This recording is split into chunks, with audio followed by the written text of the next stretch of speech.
Examen sorpresa. ¿Alguna vez le dijeron examen sorpresa? Sí, bien. Bueno, saquen una hoja. ¿Cómo era? A ver, en las distintas generaciones. Primero era, saquen una hoja. Escrito sorpresa. Erika, ¿tuviste algún examen sorpresa? ¿Sí? Isabela, ¿alguna prueba te pusieron sorpresa en la escuela? ¿Llegaste y te dijeron examen sorpresa? Cristina, ¿en la escuela te dijeron ahí? Hoy hay una prueba sorpresa, ¿no sabías? ¿Sí? ¿Te han dicho? Bien. Bueno. Tocó examen sorpresa, Iván. Tenemos examen sorpresa hoy. ¿Está? La idea es hacer un alto en nuestra vida y hacernos un autoexamen, como habíamos hablado, venía hablando Alicia, mamá, de esto de examinarnos a nosotros mismos a la luz de la palabra de Dios. Y que sea el Espíritu Santo que nos haga ese espejo de nosotros, de quiénes somos nosotros, de quién es Dios y lo que pasa entre esas dos realidades, entre Dios y nosotros. Que el Espíritu Santo nos guíe a hacer un alto en el camino y a pensar en cómo podemos crecer más a la medida de Cristo. Hace unos domingos alguien compartió acá sobre un texto muy lindo. Vamos a ir a Mateo 11. Mateo 11. Es un pasaje que yo en lo personal uso muchas veces para aconsejar o para compartir el Evangelio.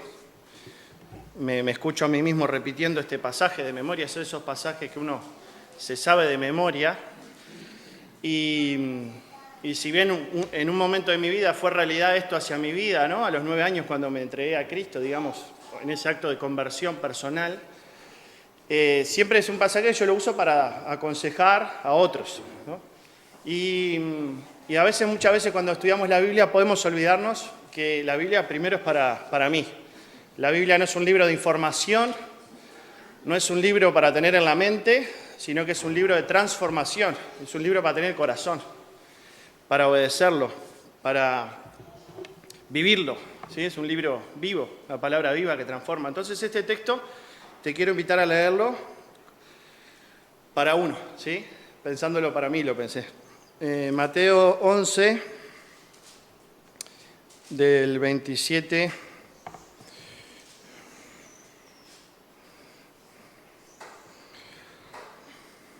Vamos a leer desde el 25. Mateo 11, 25 al 30. En aquel tiempo, respondiendo Jesús, dijo: Te alabo, Padre, Señor del cielo y de la tierra, porque escondiste estas cosas de los sabios y de los entendidos, y las revelaste a los niños. Sí, Padre, porque así te agradó.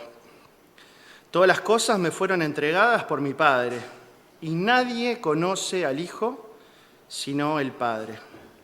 Ni el Padre conoce a alguno sino el Hijo, y aquel a quien el Hijo lo quiera revelar. Venid a mí todos los que estáis trabajados y cargados, y yo os haré descansar. Llevad mi yugo sobre vosotros y aprended de mí, que soy manso y humilde de corazón, y hallaréis descanso para vuestras almas, porque mi yugo es fácil y ligera mi carga. Venid a mí todos los que estáis trabajados y cargados, y yo os haré descansar. Llevad mi yugo sobre vosotros y aprended de mí, que soy manso y humilde de corazón, y hallaréis descanso para vuestras almas, porque mi yugo es fácil y ligera mi carga. Y en este texto que nos trajo el Señor hace unos domingos, se nos hablaba de la importancia de ir al Señor para renovar nuestra fuerza, ¿no? De aprender a descansar en el Señor, aprender a lo que sería capaz, términos más modernos, psicológicos, el tener autocuidado, ¿no? Cuidarnos, prevenir situaciones de agotamiento espiritual, prevenir situaciones de quemarnos, de enojarnos, llegar a tiempo a una renovación con el Señor continua, diaria, para no llegar a quemarnos, para agotarnos, para volvernos unos religiosos, ¿sí? Y en este sentido, quiero compartir con ustedes algunas prácticas espirituales. A lo largo de la cristiandad ha habido diferentes prácticas espirituales que han practicado los cristianos y las cristianas a lo largo de la historia. Y Jesús mismo practicaba, como buen judío, prácticas espirituales, ¿sí? Y uniendo, hace un tiempo leí un libro de Ken, un pastor canadiense de origen japonés, y él escribió un libro que se llama Guía de Sobrevivencia para el Alma, y habla sobre las prácticas espirituales. Y quería hacer este autoexamen para cada uno de nosotros, invitarlos a pensar en qué prácticas espirituales está haciendo Mirta, está haciendo Belén, está haciendo María, está haciendo Lore, está haciendo Caro. ¿Qué prácticas espirituales está haciendo Lucas? ¿O qué prácticas espirituales no está haciendo Lucas? ¿Sí? Pensemos para nosotros mismos qué prácticas espirituales estamos haciendo. Dice la palabra que en Dios vivimos, en Dios nos movemos y en Dios existimos. Somos en Dios. Dios está siempre presente, ¿sí? Aquello que le hemos recibido, tenemos el Espíritu Santo. Una vez que recibimos el Espíritu Santo por fe, no se va el Espíritu Santo, pero así podemos apagar el Espíritu Santo. Pero una vez salvos, salvos para siempre. Y esta palabra que dice Pablo, ¿no? En Hechos 17, 28, en Dios vivimos, nos movemos y existimos, muchas veces no somos conscientes de esa realidad, ¿no? A mí me pasa que estar en momentos que uno no percibe nada de Dios, o se olvida de Dios, o está metido en sus problemas, y recién al final del problema se acuerda de Dios. Me pasa mucho en el trabajo, cuando hay algún problema serio en el trabajo con los adolescentes, y uno trata con su experiencia, con su astucia, con el poder que uno maneja, con la fuerza que uno maneja, con la inteligencia, con los recursos, con toda la experiencia que uno tiene, tratar de llevar la situación adelante. Y al final de todo, cuando nada de eso funciona, muchas veces me da vergüenza, al final de todo, digo, Dios, ayúdame. Y al ratito se resolvió el tema, ¿sí? Y al ratito se resolvió el tema. Entonces, ser conscientes de la presencia de Dios, Iván, ser conscientes de que el Señor está rodeándonos. Y estas prácticas espirituales no son cualquier prácticas espirituales, porque todas las religiones tienen prácticas espirituales, ¿sí? Vamos a ver unas prácticas espirituales para aprender a dejar nuestras cargas en el Señor, que tienen como característica algunas cosas. Primero, que fueron practicadas por Jesús, ¿sí? Son prácticas que nuestro mismo Señor las practicaba. Después son prácticas que nos ayudan a acercarnos a Cristo, ¿sí? No son prácticas basadas en el yo, basadas en la persona humana, sino son prácticas para acercarnos y para ser personas como Jesús, ¿sí? Para desarrollar nuestra personalidad a la manera de Jesús, no a la manera de mi yo. Mi yo como el orgullo interior, ¿sí? Como ese pecado original de querer uno definir lo que está bien y lo que está mal. Querer decidir qué es lo que está bien y lo que está mal. Entonces, nos acercan a Cristo, son ancladas en la Escritura estas prácticas, en la Escritura se ven estas prácticas, nos ayudan a ser conscientes de Dios y fueron practicadas por Jesús, ¿sí? Vamos a ver algunas, las que voy a decir no son todas las prácticas. Hay muchas prácticas y debe haber un montón de prácticas que ustedes hacen que tienen estas características de acercarte a Cristo, que son bíblicas, que hacía Jesús y que no las voy a decir ahora, ¿sí? Vamos a ver algunas nomás. Entonces, pensando en las prácticas espirituales, me quiero detener en este texto, ¿no? De Mateo 11, 28, que dice: venid a mí todos los que estáis trabajados y cargados, y yo os haré descansar. El mismo Señor le dice a la gente: vengan a mí los que están cansados y cargados. Y ahí en el original, esa palabra cansados y cargados, tiene que ver con dos cosas. Por un lado, es todo aquello que nosotros hacemos por mérito para agradar a Dios. Es decir, los seres humanos tenemos metido en el corazón, desde nuestra ontología, desde nuestro nacimiento, digamos, venimos con eso, de que hay que hacer cosas para que Dios nos ame, ¿sí? Hay que hacer cosas para que Dios me quiera. tengo que darle a Dios para que Dios me dé. Esa es una cuestión que está siempre metida ahí. Y tenemos los griegos que se nos metieron en la iglesia, la filosofía griega, de hacer para hacer, ¿no?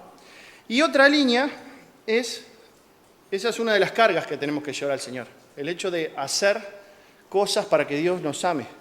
Y otra de las cargas que tenemos que llevar a Dios es las consecuencias del pecado, ¿sí? Este es un texto de salvación, ¿no? Como decíamos hoy, el pecado trae muerte eterna, trae separación de Dios, destitución de Dios, trae tristeza. Entonces, llevar al Señor nuestra forma de pensar por méritos, Dios me va a querer, y llevar las consecuencias de mi pecado, ¿sí? Ahora bien, una vez que conocemos al Señor y hemos llevado eso a la cruz de Cristo y le hemos pedido el perdón al Señor por nuestros pecados, eso no es una vez sola que se puede hacer. Digamos, pedir perdón al Señor sí por los pecados, para salvación es una vez. Pero después, este texto también es nos ayuda a un proceso de santificación, es decir, de parecernos cada vez más al Señor Jesús. Por esto es lo del examen, del autoexamen que quiero hacer con ustedes hoy. Jesús le dice ahí en el texto, llevad mi yugo sobre vosotros y aprended de mí que soy manso y humilde de corazón. ¿Se acuerdan el yugo que nos explicó Silvia la otra vez? Es un artefacto de madera que sirve para unir a dos bueyes, para que los dos bueyes o los dos animales trabajen juntos, ¿sí? Trabajen a la par. Y leyendo un poquito sobre el yugo, tener un yugo en esa época era algo muy valioso, era algo muy, muy caro, muy oneroso de hacer. Y parece ser que cada buey tenía un yugo a su medida. Entonces al fabricante de yugo se le llevaba el animal, se le probaba el yugo, una reproducción básica del yugo, y según la forma del animal se tallaba el yugo nuevamente. ¿Para qué? Para que no lastimara al animal y calzara perfecto. De hecho hay una leyenda que dice que Jesús en su carpintería con su padre tenía un cartel que decía, acá se hacen los mejores yugos a medida, ¿no? Jesús como hijo de carpintero tal vez usa esta imagen del yugo, son suposiciones, pero son leyendas nomás, pero un yugo a medida, dice, un yugo a medida, un yugo que no lastima, Llevad mi yugo sobre vosotros, aprended de mí que soy manso y humilde de corazón, y hallaréis descanso para vuestras almas.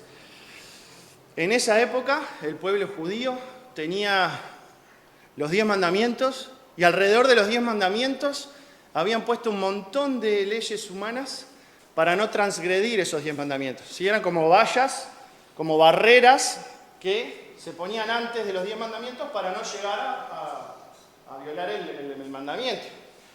Pero eso generaba una religiosidad y una carga, sobre todo el partido de los fariseos, que era un partido muy religioso, muy fanático, como era el hermano Pablo, de ese partido súper religioso, que ponía carga sobre la gente,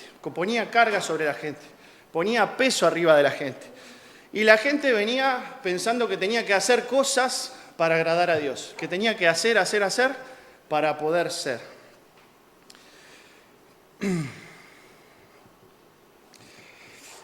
El yugo, dice Calvino, también es una figura de sumisión. Es una figura de sumisión y de obediencia total. ¿Sí? La imagen que está dando es, uno del lado del yugo sería yo y de la otra persona es Jesucristo, ¿no? El yugo de Jesús. Es una imagen de sumisión y de obediencia. Calvino decía que ponerse bajo el yugo es aprender de Él, es imitarlo a Él, es vivir su vida, sumisión y obediencia. Pero Jesús dice que su yugo es fácil y que ligera es su carga. Es un yugo que no lastima. Es un yugo que está hecho a medida para vos. Es fácil, es un yugo fácil, que encaja a medida. La palabra fácil en el griego quiere decir que encaja a medida, que no lastima justamente. ¿Sí?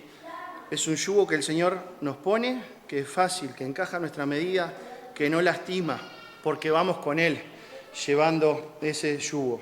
Y dice que no lastima, es fácil, y dice, imíteme a mí, aprended de mí que soy manso y humilde de corazón. La gente venía pensando, cuando le buscaban a un maestro, se acordaban de los fariseos, ¿no? Que le decían, tenés que hacer esto, tenés que hacer lo otro, tenés que hacer aquello, tenés que hacer aquello, no podés tocar aquello, no podés estar con tal persona, tal día tenés que hacer tal cosa. Muchas veces los cristianos también se nos pega eso, de empezar a predicar por el hacer y no por el ser. Y me pasa en el trabajo, muchas veces uno da consejos de moral cristiana, digamos, pero uno no puede pedirle a alguien una moral si todavía no es cristiano, ¿se entiende? Y eso es algo que uno está aprendiendo. El yugo de Jesús, seguir a Jesús, es seguir a alguien manso y humilde. Y esta imagen de poner sobre él nuestras cargas muestra como esa división histórica que hay en la vida del pensamiento cristiano, ¿no? La escuela del mérito o la escuela de la gracia. Son dos escuelas, ¿sí? Son dos escuelas. La escuela del mérito o la escuela de la gracia. La Biblia dice que por gracia somos salvos, por medio de la fe, no por obras, para que nadie se gloríe. El único mérito, los únicos méritos, los únicos méritos en que podemos gloriarnos son en los méritos de Jesucristo. Por gracia somos salvos por medio de la fe. Bien, y en este proceso de transformación, de parecernos cada vez más a Jesús, les quiero invitar a pensar sobre prácticas espirituales a imitar de Jesucristo, ¿sí? Y ahí vamos a hacer como un autoexamen, cada uno va a ir viendo, a ver, yo hago esta no la hago, esta la hago así, esta podría hacerla así, capaz que esta no la tengo que hacer más y tengo que buscar hacer esta otra.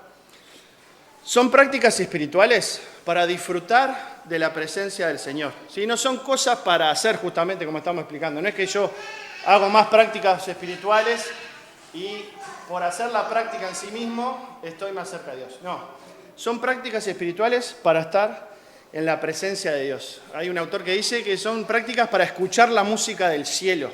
Hoy que hablamos de la música que hacen las máquinas, bueno, la práctica espiritual es para parar y escuchar la melodía del cielo.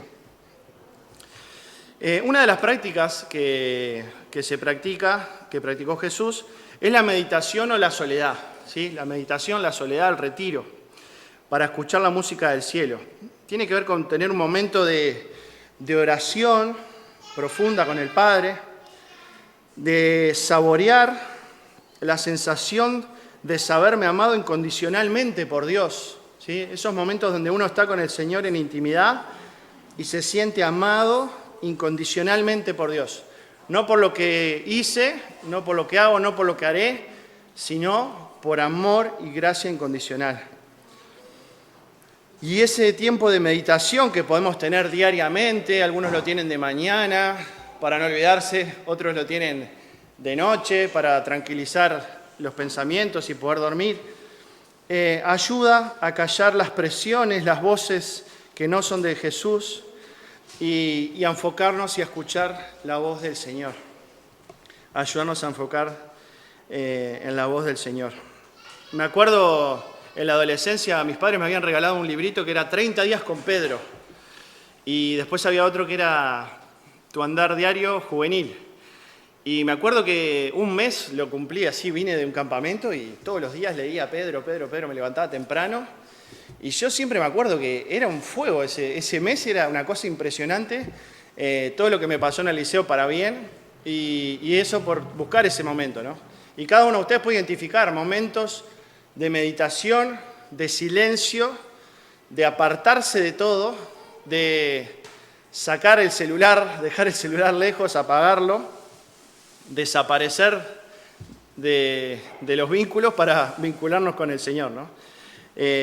No sé si vos tenés algún momento así, pero es una de las prácticas que hacía. Jesús a cada rato, viste, decía, bueno, se levantó temprano y se fue a orar, muy de madrugada se levantó y se fue a orar, se retiró a un lugar, fue al monte, mucha gente se iba en un barco a orar en el barco o a ir a otro lado, ¿no? Jesús siempre buscaba momentos de intimidad con el Padre. El Salmo 5.3 nos habla de esta práctica espiritual.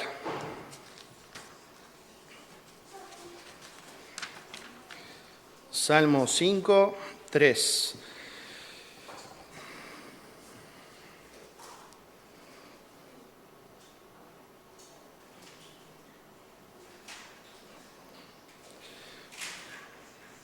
Dice, oh Jehová, de mañana oirás mi voz.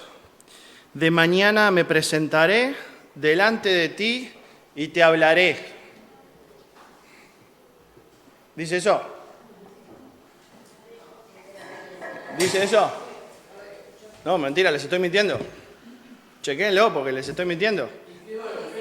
Oh Jehová, de mañana oirás mi voz. De mañana me presentaré delante de ti y esperaré.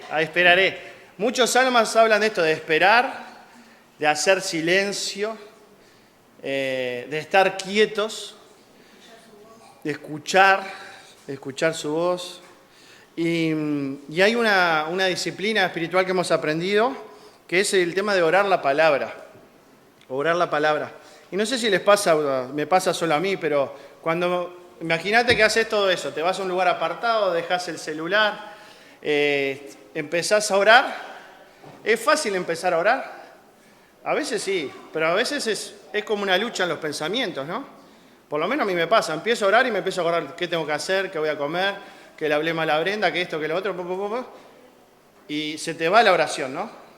Y hay un ejercicio que podemos hacer, que es el tema de leer la palabra y buscar una palabra, ¿sí? Buscar una palabra y repetir esa palabra cuando nos estamos distrayendo. Por ejemplo, yo lo probé hoy de mañana, ¿sí? Ya lo había practicado otras veces, pero leí un pasaje que decía, tú eres Dios. Entonces, bueno, uno empieza a orar y cuando la mente empieza a irse, se empieza a escapar, se empieza a ir, tú eres Dios, ¡pum! Y volvés. Empezás a orar, te empezás a ir, tú eres Dios, volvés. Es una práctica, no es es una práctica de concentración también y de enfocarnos en la palabra de Dios, ¿sí? Y muchos de los que están acá practican esto de orar la palabra, es decir, de leyendo un texto y orar lo que estoy leyendo, ¿sí? Por ejemplo, estoy leyendo este texto de esperar en Dios y le pido a Dios ayuda para aprender a esperar en Él, ¿no? Estoy leyendo un texto de entregar mis cargas al Señor y oro entregando cargas al Señor. ¿Se entiende? Aplicar el texto enseguida a la vida de uno. En Marcos 1.35 vemos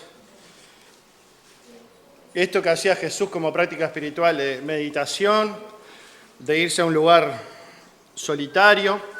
Levantándose muy de mañana, siendo aún muy oscuro, salió y se fue a un lugar desierto.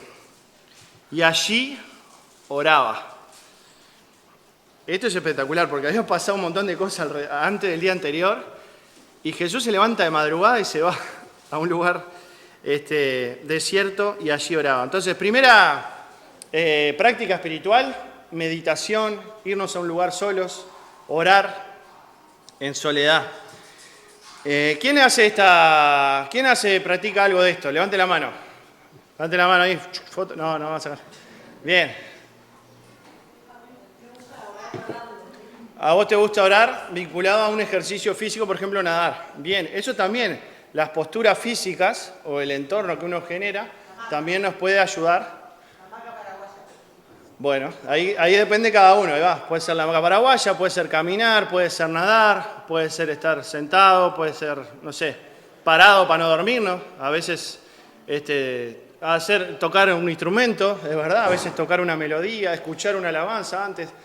Distintos momentos para meditar. Siguiente práctica espiritual que fue muy distorsionada por los fariseos y que quiero que se entienda bien esta práctica. es la práctica del sábado, ¿sí? La práctica del sábado. El sábado es un día dedicado al descanso y a la adoración, ¿sí? Es un día que está en los mandamientos, ¿no? Incluso, de descansar de todos los trabajos. En el cristianismo, el Día del Señor pasó a ser el domingo, porque es el día que el Señor resucitó. En los países protestantes, ustedes saben que los domingos, hace un tiempo, no hay nada a la venta, los shopping están cerrados, las tiendas cierran temprano, no puede haber espectáculos públicos, porque tiene esta idea de dedicar un día al descanso y a la adoración. Y esto de dedicar un día al descanso y a la adoración es algo totalmente contracultural a la modernidad que estamos viviendo. Es romper el ciclo de la productividad, es evitar consumir y nos ayuda a combatir el agotamiento espiritual.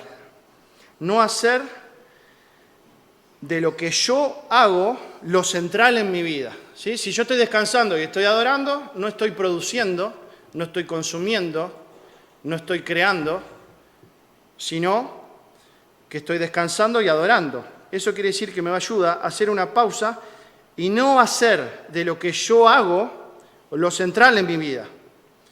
Mi valor no depende de lo que produzco. Mi valor no depende de lo que produzco o lo que hago. ¿Viste cuando te han preguntado en un grupo, hola, ¿quién sos? Y tenés que presentarte, ¿cómo se presenta uno? ¿Cómo te presentás en una entrevista laboral? Nombre y apellido y enseguida en una entrevista laboral por lo que haces. Bueno, hago esto, tengo esta experiencia. Hace poco nos tocó entrevistar personas y una de las personas nos dijo, soy hija de Dios, y empezó a contar que era cristiana y arrancó por el ser, no por el hacer. Y fue como muy lindo escuchar eso, ¿sí? Muchas veces es esta dicotomía entre el ser y el hacer. Entonces, practicar un día de descanso, ¿sí? Sí, podría ser, ahí va. Un ayuno de producir, digamos, podría ser. Y Marcos 1:11.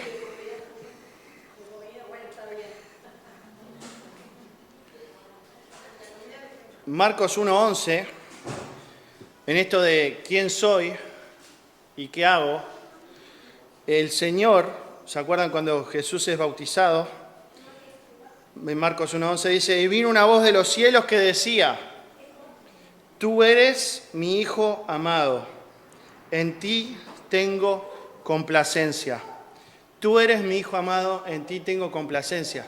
Y yo creo que esta frase del Padre hacia el Hijo, de saber quién era Jesús. Imagínate Jesús escuchar, como 100% hombre y 100% Dios, escuchar que Él era su Hijo amado, el Hijo del Padre amado, y que en ti tengo complacencia. Yo creo que ese fue el bálsamo, el bautismo, para salir al ministerio público, ¿no? Saber quién sos. Saber quién sos, no por lo que vos pensás que sos, sino saber qué dice Dios de vos, qué declaró Dios de vos. En Efesios 1, si estamos luchando con esto de quién soy, en Efesios 1 nos dice quiénes somos para Dios. Lo que importa es lo que Dios dice que somos. Dios le dice, tú eres mi Hijo amado, en ti tengo complacencia. No escuchar otras voces, escuchar la única voz verdadera, la voz de nuestro Padre. De saber quién soy nos impulsa a poder tener estos tiempos de descanso, ¿sí? De que no dependo de lo que hago, sino de lo que soy.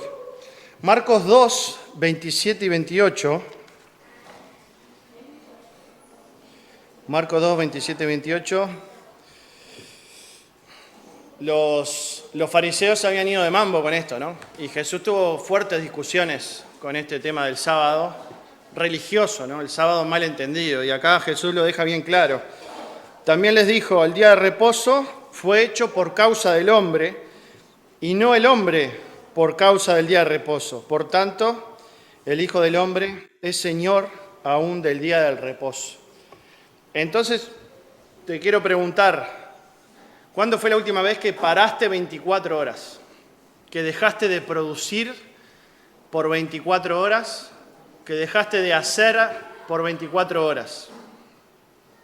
En el matrimonio, nosotros lo estamos experimentando, es algo muy bueno, poder parar, poder descansar, poder adorar, poder tener tiempo de intimidad, y es algo totalmente contracultural, porque nuestra mente nos dice que tenemos que estar, que somos vagos, ¿sí? Si hacemos eso, nos dice que estamos errando, uno se siente que, no estoy haciendo nada útil, ¿no? Y había una frase que decía, hablando esto de jugar y de descansar, que jugar es trabajar en nosotros mismos. Jugar es trabajar en nosotros mismos. Entonces, ¿cómo estamos descansando? ¿Cómo estamos teniendo un día de parar? Y no nos vayamos de... Todo es un péndulo, ¿no? Hay extremos y es un día, ¿no? No es porque nos podemos ir para el hedonismo también. Nos podemos ir para el hedonismo, nos podemos ir para el consumo de entretenimiento y de descanso, que también es otra forma de consumir. Consumir entretenimiento, consumir viajes, consumir descanso, consumir propuestas de entertainment. Entonces, es un día y volver a la cancha, ¿sí? Como rutina. Entonces, práctica de la meditación, práctica de un día de descanso, pongámoslo así, sin entrar en ningún tipo de exceso. Y práctica, la siguiente práctica es la práctica de la gratitud, es la práctica de dar gracias. En la historia de la Iglesia hay varias oraciones de gratitud, oraciones de la noche, donde llega la noche y uno repasa todo lo que hizo en el día y da gracias. Practicar la gratitud. Y eso quiere decir que nos enfocamos en la gracia y los dones de Dios. Nos enfocamos en la gracia y los dones de Dios. Nos enfocamos en lo que tenemos y no en lo que no tenemos, ¿sí? También tiene que ver con el contentamiento, de contentarnos con lo que tenemos. Pero también en la gratitud hay un péndulo entre gratitud y lamento, ¿sí? Hay un péndulo entre gratitud y lamento. En la Biblia hay un libro que se llama Lamentaciones. Es un libro litúrgico incluso, que se usa en la liturgia, que es para lamentarse. En el culto hebreo hay momentos de los cultos a lo largo del año para lamentarse. Y es importante lamentarnos. Es importante lamentarnos. Es importante poder expresar lo que nos pasa, decir lo que nos pasa. Dios no tiene ningún problema con que nos lamentemos delante de Él. Dios no tiene ningún inconveniente con que nos enojemos, con que expresemos nuestra frustración delante de Él. Al contrario, esa experiencia de lamentarnos nos sana, nos ayuda a sanar. Y es lamentarnos delante del Señor, ¿sí? No andar lamentándonos por todos lados, ¿no? Siempre hay como un momento para el lamento. Entonces ese péndulo entre lamento y gratitud, ¿no? Oscilar entre lamento y gratitud. A expresarnos delante de Dios con libertad, con honestidad, sin religiosidad y contentarnos con lo que tenemos y no enfocarnos en lo que no tenemos, ¿sí? Enfocarnos en lo que tenemos y no en lo que no tenemos. Colosenses 3, 15 al 17.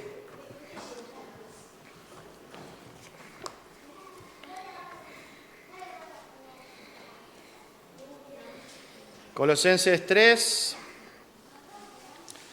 Vamos a leerlos de pie. Vamos a pararnos y lo vamos a leer de pie. Colosenses 3, 15 al 17. Dice así: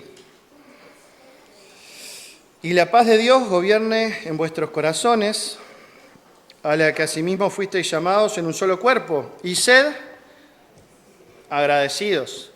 La palabra de Cristo more en abundancia en vosotros, enseñándoos y exhortándoos unos a otros con toda sabiduría, cantando con gracia en vuestros corazones al Señor, con salmos e himnos y cánticos espirituales.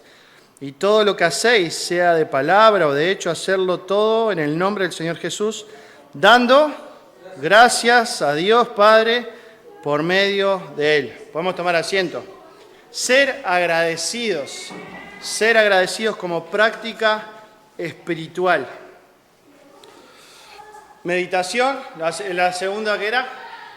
Primera práctica, meditar, estar a solas, orar. Segunda práctica, tener un día de descanso, un día completo. Orar la palabra dentro de lo que es meditación, ahí está. Gratitud, tercer punto. Y cuarto punto, vamos a hacer así, vamos a leer el versículo y ustedes me van a decir qué práctica es. ¿Tá? Así que hay que buscar. Mateo 8:20. Vamos a leer 2 versículos y vayan pensando por dónde viene, a ver si lo podemos sacar por ahí. Mateo 8:20. Vamos a leer Mateo 8:20 y después Lucas 3:11. Mateo 8:20 dice, Jesús le dijo, las zorras tienen guaridas y las aves del cielo nidos, mas el Hijo del Hombre no tiene dónde recostar la cabeza. Y Lucas 3:11, antes que me digan de qué se trata,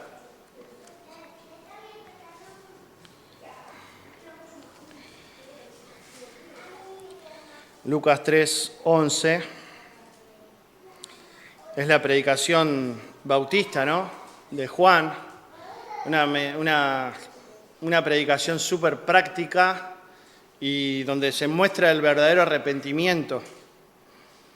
Y respondiendo les dijo, el que tiene 2 túnicas, dé al que no tiene, y el que tiene que comer, haga lo mismo. Entonces, el primer texto era Jesús no tiene dónde recostar su cabeza, ¿no? Y el segundo texto, el que tenga de. ¿Qué práctica espiritual podría ser? A ver. ¿Será la ofrenda? No lo pensé por ahí, pero puede tener que ver. Ser solidario, compartir. Ajá. No acumular. Austeridad. Vivir con lo justo. Ahí está. La práctica espiritual que habla este hermano Ken es abundancia simple. Abundancia simple. O abundancia de lo simple. En realidad es abundancia, la traducción literal es abundancia simple. Abundancia simple es esa frase muy buena, ese dicho popular, menos es... Muy bien. Menos es más. En la mayoría de las cosas funciona, ¿no? Ese dicho. Menos es más. Es librarnos del materialismo, es librarnos del consumismo, es librarnos de vivir para nosotros y de vivir con moderación, ¿sí? Estuve hablando con unos hermanos en un lugar, en un país muy rico, y estos hermanos me decían, nosotros practicamos la abundancia simple como práctica espiritual. Y yo les decía, bueno, ¿cómo practicás la abundancia simple? Y este hermano que era misionero me dice, bueno, nosotros, por ejemplo, mi grupo de amigos cambia el celular cada 6 meses, ¿no? Pues más o menos cada 6 meses, iPhone y Samsung y Huawei todos sacan un modelo nuevo, ¿no? Entonces mi grupo de amigos cada 6 meses lo cambian. Y él me dice, bueno, yo para practicar la abundancia simple, yo lo cambio una vez por año. Entonces, y después le digo a este hermano, bueno, ¿y qué más? Mostrame otro ejemplo de abundancia simple. Mirá, en mi entorno, nosotros cambiamos el truck, le dicen que es la camioneta esa patona gigante para andar entre los montes cazando osos, esa 4x4 gigante. Bueno, en mi entorno esas camionetas se cambian cada 2 años más o menos, uno la cambia. Y bueno, y yo la cambio cada 5 años, me dice. Entonces yo decía, bueno, viéndolo de la realidad de uno, alguien podría decir lo mismo de nosotros, ¿no? O sea, porque siempre podemos mirar para arriba, pero cuidado con escupir para arriba, ¿no? Alguien podría decir lo mismo de nosotros. En ese contexto, en esa realidad, ese hermano estaba viviendo la abundancia simple porque era su contexto, ¿no? Y también este tema es algo que puede sonar medio hipócrita también si lo hablamos desde el lugar de tener, ¿no?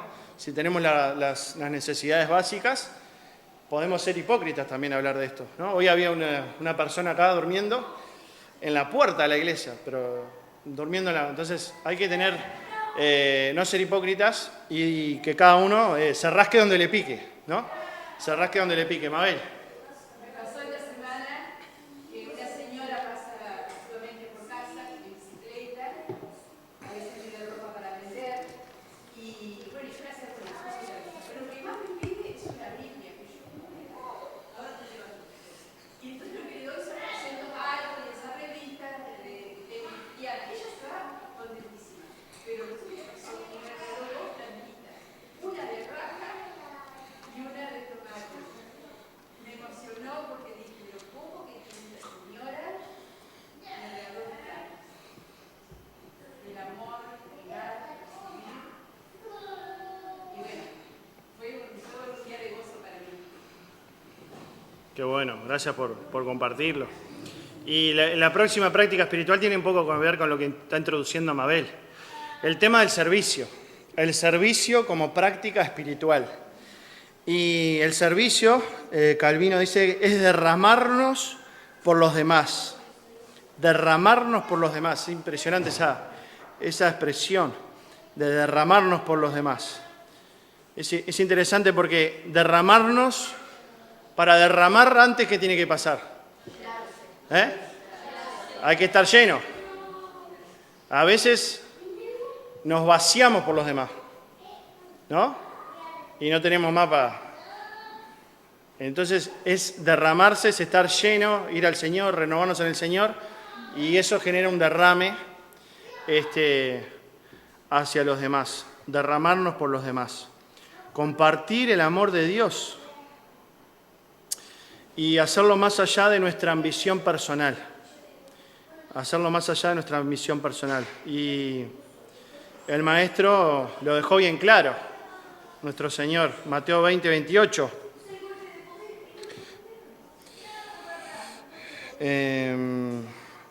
Desde el 27, 26, más entre vosotros no será así, sino el que quiera hacerse grande entre vosotros será vuestro servidor. Y el que quiera ser el primero entre vosotros será vuestro siervo.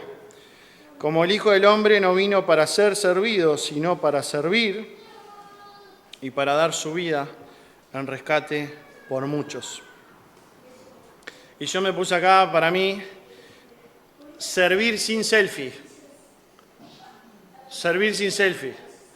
En el mundo del fundraising es necesaria la selfie, lo aprendí, pero servir sin selfie es lo que dice la Biblia, de que la mano izquierda no sepa lo que hace la derecha y viceversa, ¿no? Servir en secreto, que nadie se entere. Y eso es tan contrasentimental para uno, contracultural, ¿no? Porque uno también se agrada en mostrar lo que puede hacer por otros, ¿no? Pero servir sin selfie, servir sin publicar. Hay momentos que sí, que hay que hacer la selfie, hay que publicar, porque también eso tiene una dimensión de invitar a otros a servir, de animar, de compartir, de levantar ofrendas, etc. Pero servir sin selfie. Entonces, prácticas espirituales vistas hasta ahora. Meditación, día de descanso, gratitud, abundancia de lo simple, vivir con menos, servicio. Y otra práctica espiritual que plantea este hermano Ken es la construcción de amistades como práctica espiritual. Construir amistades como práctica espiritual. Vivir amistad como práctica espiritual. ¿Se acuerdan Jesús? Vamos a leerlo. En Juan 15, 12, cuando les deja claro a los amigos, que eran amigos, cuál era el vínculo entre Jesús y ellos. Juan 15, 12 al 17. Este es mi mandamiento, que os améis unos a otros como yo os he amado. Nadie tiene mayor amor que este, que uno ponga su vida por sus amigos. Vosotros sois mis amigos. Lo dejamos ahí. Jesús dice, vosotros son mis amigos, ustedes son mis amigos. A veces lo cortamos ahí el texto y, soy amigo de Jesús. Ya está, hasta mañana, soy yo. Vosotros sois mis amigos si hacéis lo que yo os mando. Ya no os llamaré siervos, porque el siervo no sabe lo que hace su señor, pero os he llamado amigos, porque todas las cosas que oí de mi Padre os las he dado a conocer. No me elegisteis vosotros a mí, sino que yo os elegí a vosotros, y os he puesto para que vayáis y llevéis fruto, y vuestro fruto permanezca, para que todo lo que pidierais al Padre en mi nombre, Él os lo dé. Esto os mando, nada más ni nada menos, que amen a sus amigos. No dice eso. Que os améis los unos a los otros. Y Jesús va más allá y dice amar a los enemigos. ¿Sí? Que os améis los unos a los otros. Construir amistades como práctica espiritual. Te quiero hacer una pregunta. ¿Vos tenés una persona o espiritual mayor a vos que puedas rendirle cuentas? ¿Que puedas contarle de tu vida interior? Puede ser un líder de la iglesia, puede ser alguien de la familia. ¿Tenemos a alguien donde uno pueda contar su interior? Esto de construir la amistad es estimularnos, es un estímulo mutuo a través de amistades auténticas y profundas. Amistades auténticas y profundas. El concepto de la amistad daría para un montón, ¿no? Pero está muy enchastrado el término amistad. El término amistad está muy manoseado. Incluso está la idea de las redes sociales de antes, ¿no? De tener muchos contactos, muchos amigos, incluso se le decía. Ahora ya no. Y no es necesario tener muchos amigos. Primero, ser amigo del Señor. Y después tener algún amigo o alguna amiga espiritual que nos oriente, que nos corrija. Y que, para ver si es buen amigo, no esperar que diga todo lo que yo quiero escuchar, ¿sí? A veces cuando hablo con alguien y me dice lo opuesto a lo que yo estoy sintiendo, bueno, dice la Biblia, en la multitud de consejeros está la sabiduría. Cuanto más consejeros, hay sabiduría. Pero muchas veces queremos escuchar lo que queremos escuchar, ¿no? Entonces a veces que nos confronten está bueno. Y la amistad en el sentido de construir amistad, en el sentido de rendir cuentas, de corregirnos mutuamente, de crecer mutuamente, de confesarnos mutuamente. Dice que la amistad, el término original en el latín es ser un alero en la lluvia, ¿no? ¿Viste? Imagínate que esto sea una montaña, la pared de una montaña, y la montaña tiene un pedacito de roca que sale así. Bueno, eso es lo que está diciendo la amistad, ese pedacito, cuando uno puede refugiarse. Imagínate en una tormenta, tener un lugarcito seco, tener un lugarcito que te tape el viento, ¿no?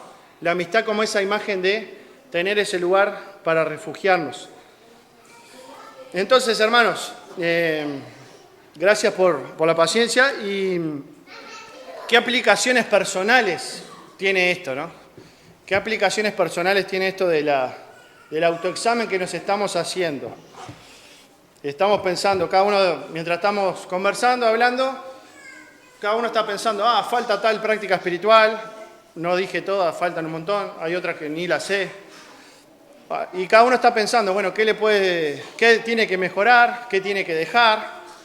Y pensaba como aplicación para mi vida, pensando preguntas para mí que las quiero compartir con ustedes, es qué prácticas espirituales puedo desarrollar en mi vida para crecer en Cristo, ¿sí? ¿Qué prácticas espirituales puedo desarrollar en mi vida para crecer en Cristo? Como primera pregunta que quería compartir, que me la hago para mí. Porque no son prácticas espirituales para sentirme mejor, o para aparentar, No, son para crecer en Cristo. Son prácticas espirituales cristianas. Siguiente pregunta que me hacía a mí mismo. ¿Qué prácticas espirituales debo dejar porque no son de Cristo? ¿Qué prácticas espirituales o concepciones de vivir el cristianismo debo dejar porque no son de Cristo? Que están centradas en el yo, están centradas en el materialismo, están centradas en el hedonismo. ¿Qué prácticas espirituales tengo que dejar que se me han colado en mi vida cristiana? Hay cosas que tenemos que dejar que no están centradas en la persona de Cristo, sino que están centradas en el yo, en el placer, la maximización del placer y el materialismo. Como iglesia, pensando en este tiempo, ¿no?, estamos de verano, de pensando el año, ¿no?, revisando el año, decía, bueno, ¿qué prácticas espirituales fomentamos como iglesia para crecer como cuerpo de Cristo? ¿Sí? ¿Qué prácticas espirituales fomentamos como iglesia para crecer como cuerpo de Cristo? Y después también me preguntaba, ¿qué costumbres de la iglesia local impiden o afectan el desarrollo de prácticas espirituales de los miembros de esta iglesia? O sea, ¿qué costumbres tenemos como iglesia que impiden o afectan, en sentido negativo, el desarrollo de prácticas espirituales de los miembros? ¿Sí?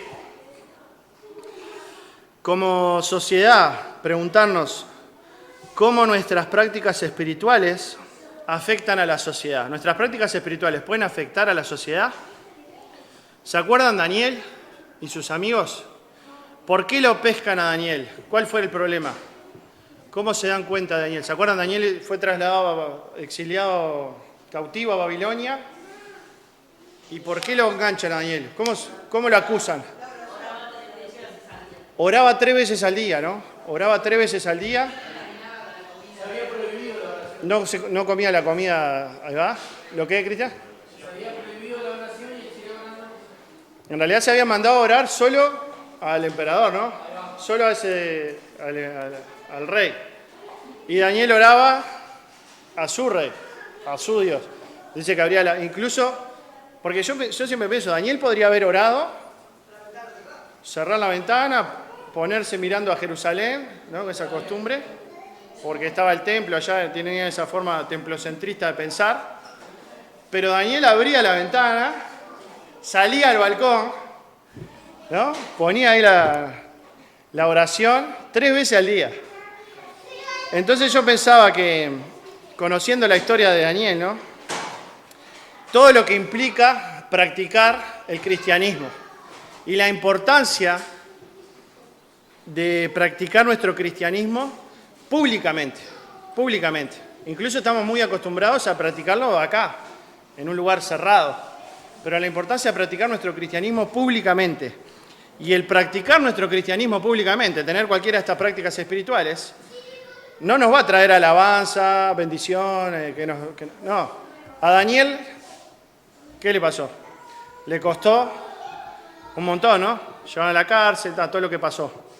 Y Daniel propuso en su corazón no contaminarse con la comida del rey. Entonces la práctica espiritual afecta a la sociedad. Y a veces sí, pero no esperemos aceptación de la sociedad al practicar nuestro cristianismo.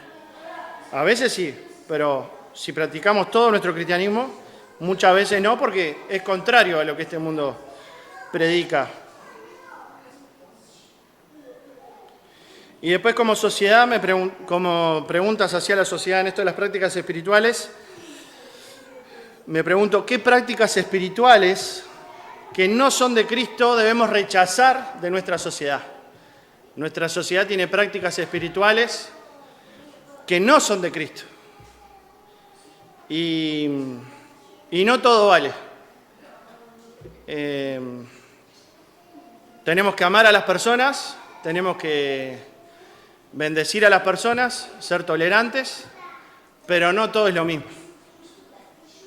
¿Qué prácticas espirituales no de Cristo debemos rechazar? Y tenemos que darnos cuenta que mismo en la iglesia tenemos prácticas espirituales que no son de Cristo, ¿sí? Y que tenemos que rechazarlas, que se nos han metido en la iglesia también. Y tenemos que rechazar. No la persona, no rechazar la persona, pero sí la práctica, ¿sí? Y Daniel propuso en su corazón no contaminarse con la comida del rey. Hermanos, que nuestro cristianismo no nos agote, que seamos llenos, renovados por el Espíritu Santo para poder derramar amor hacia los demás, que tengamos estas prácticas y otras presentes y estaría bueno poder conversar sobre esto. Yo pensaba que en el retiro se podría profundizar o hacer como un autoexamen de qué estamos practicando. Que no nos olvidemos que no somos solamente conversos, ¿no? Jesús nos invita a ser seguidores y a ser discípulos. Y bueno, como iglesia, algo que yo primero me cuesta mucho dejarme discipular y me cuesta mucho discipular a otros. Todos los que somos miembros del cuerpo de Cristo tenemos que estar en un proceso discipulado. Un proceso discipulado, no a la imagen de una persona, de un pastor, a la imagen de Cristo. Todos precisamos que nadie quede sin ser discipulado, porque eso nos da humildad, nos ubica y nos ayuda a crecer. Que toda la iglesia podamos ser discipulados mutuamente. Y en Isaías 40, para cerrar, Isaías 40,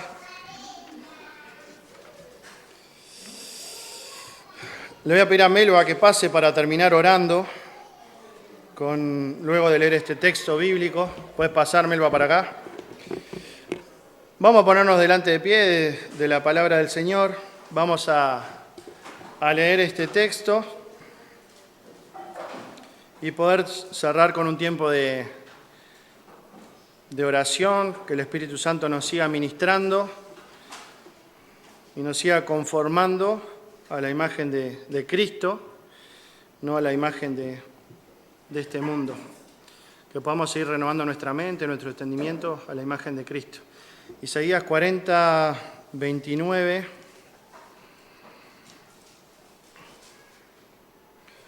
Dice, Él da esfuerzo al cansado y multiplica las fuerzas al que no tiene ningunas.